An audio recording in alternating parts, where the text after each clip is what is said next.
This is Jasmine, and you are watching Jasmine Jabbers, and right now I'm going to be talking about Season 7, Episode 26 of Love Island, USA.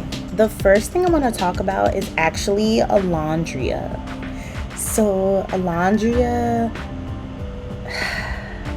So, first things first, she is one of my favorite characters in Love Island USA because, she is a woman that has been through a lot in her life, as she keeps telling everyone, and because of that, she had to learn how to be strong, and she hides her emotions. And I think that this is a common type of woman in the USA, because it's almost like America doesn't want to accept how women are when we get emotional. It's almost like they're trying to push us to be so masculine, if you want to call it that, or like so super independent and logical that you can't get in touch with your emotions without people judging you. And so when you grow up in an environment like that, you get a person like Olandria, where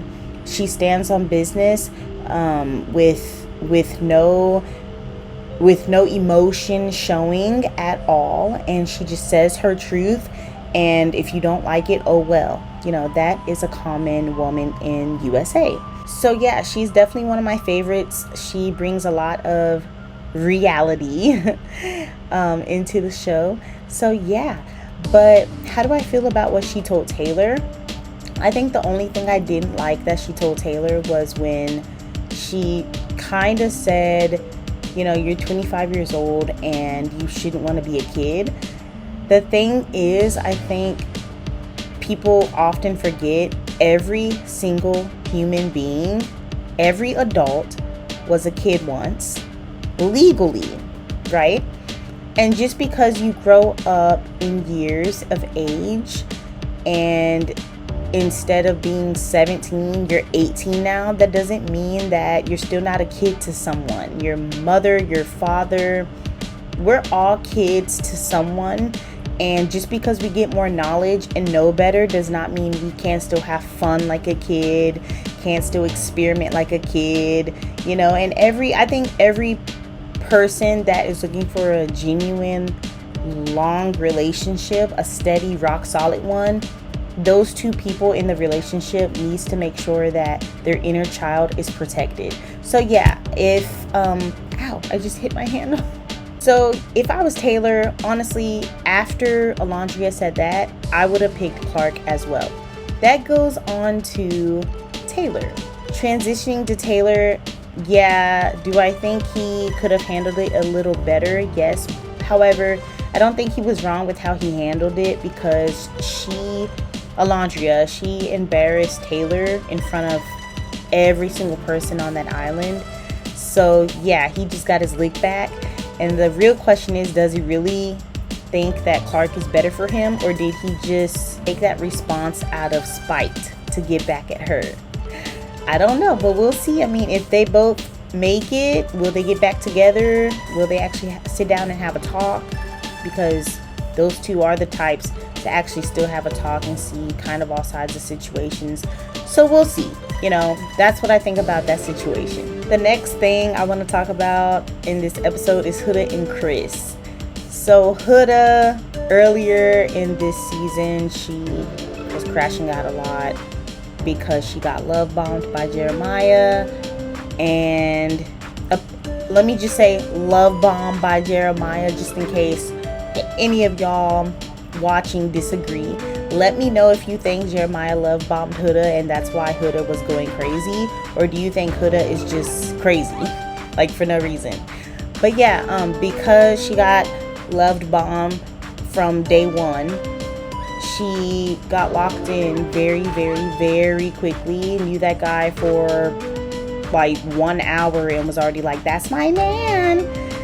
So now that he's gone, she's actually doing the experiment and dating any and everybody in the villa, and she now has a connection with Chris.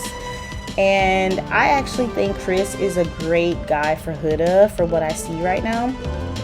he is very aware of her emotions and allows her to feel every last one of those emotions. And I think every woman needs a person like that in their life to do that for them. Allow them to feel and to reassure them that, hey, not everything is your fault. Take accountability and then reflect. And then once you do that, just know that you did the best you could and just learn from it. And it's okay to cry. It's okay to get mad. It's okay for all that in the moment, and just reflect. And I think that is a great person for Huda. She needs that. Okay, on to Ace. 5'10" though. I don't know if he's actually 5'10", but he is hilarious for that one. Going after Austin, saying, you know, I got balls and you don't have the heart. And man, that was funny. He actually stood on business. That's what the game was called, stand on business, and he did. Okay, I like Ace. You know, he comes on a bit strong. He might not be someone a lot of people want to get close to because he's so like opinionated. However, I do like how he tells the truth and he doesn't care what anyone thinks about it, because I think a lot of people do lie a lot, and Ace is like, look, this is how I feel, and that's that, you know. So yeah, Ace, he stood on business like the game asked for, and I like it, you know. Short king. So speaking of truth, Sierra, I don't know how to feel about Sierra yet. She kind of gives like, I'm gonna tell half truths, half lies vibes to me right now. I don't know how y'all feel about that, but that's how I feel about her right now.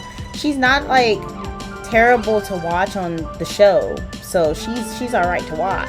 And then her and Nick, I feel like it's kind of forced, but only with the chemistry part. Now, if you want longevity in a relationship, never go off chemistry, because chemistry will die fast. Like sexual tension and all that, it could switch like that. You know, y'all have to make sure you're aligned if you want a real partner that, you know, you actually love and adore. It takes a lot of this. Do your goals align? You know, things of that sort. Not, oh, I'm attracted to this guy. That's not gonna last at all. It can last for like a year or two, and then after that honeymoon phase, it's gonna die out. So that's how I feel about Sierra and Nick. Like jump his bones, she said. Like, they might be good now, but outside the villa, I don't know if that's gonna last. Now, Chelley, the way she's coming at Huda makes almost no sense to me. I understand her point of view, but it's just a whack point of view. Like, if you're not closed off, if you're single and you're exploring another guy, why are you trying to make Ace have a boundary to not have fun and explore too? You can't make Ace do that. You can't try to set those boundaries after the game is done too. Like, you guys never set those boundaries in the first place. In fact, the only boundary you said was, I'm gonna keep exploring and you're gonna keep exploring. That was it. That was the boundary. So to be mad at Huda is crazy, just because you're mad that she did a little too much on the guy you like. You still shouldn't get mad at Huda for that, because it was a challenge. At the end of the day, they were all having fun. They were all doing it on each other. So, Chelley, just please. And the last thing I want to talk about is Amaya Papaya. She, you know what I said about Olandria? It goes back to that. She is one of those women that actually does show her emotions all the time, never holds back, and I appreciate that by her. Yes, she can get a little annoying. I think her voice and like the raspiness and like how she talks and like expresses so much and, you know, does all that. Yeah, it can get a little annoying, but you know what? Props to Amaya Papaya for always being herself and not letting anyone change who she is. Okay, thank you, Amaya, for always being yourself regardless of what people say about you. Keep doing it. We appreciate it, and we need more people like you to just be themselves no matter what. And that's it. That's all I got to say for season 7 episode 26, and I will see you guys next time.